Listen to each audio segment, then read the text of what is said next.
এই দেখুন, এটা আমাদের ঘর, আমাদের পৃথিবী।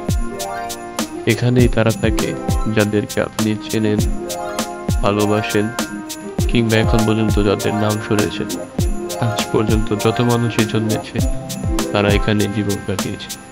আমাদের সকল সুখ দুঃখ, হাজারো মহান কর্ম, বড় বড় অর্থনৈতিক ব্যবস্থা, বিচারধারা, সকল শিকারী ও শিকার, সকল বীর পুরুষ ও ভীতু, সভ্যতা সৃষ্টিকারী ও ধ্বংসকারী, সকল রাজা ও কৃষক, প্রেমে পড়া সকল জোড়া, সকল মা বাবা, সকল আবিষ্কার, সঠিক রাস্তা দেখানো শিক্ষক, সকল দুর্নীতিবাজ নেতা, সব সুপারস্টার, সকল সর্বোচ্চ নেতা, সকল সাধু ও পাপী, সকল মানুষ যারা আমাদের প্রজাতিতে জন্মেছে, তাদের জীবন এখানে কেটেছে।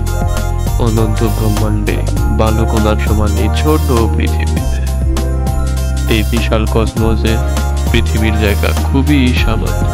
তবুও রক্তের সেই নদীগুলোর কথা ভাবুন, যা শাসক ও জেনারেলরা এই কারণে ছড়িয়েছে যাতে চাই শুয়ে রাখার মতো পৃথিবীর খুব ক্ষুদ্র একটা অঞ্চলের মালিক হতে পারে। ওই নির্মম জুলুম ও অত্যাচারের কথা ভাবুন, তার কথা শুনলে আমরা এখনো আটকে উঠি। এবং যা করেছে এই পৃথিবীরই কোনো এক কোণার মানুষ অন্য মানুষেরও। সত্যি তারা কত বোকা ছিল, একে অপরের রক্তের প্রতি কত পিপাসু,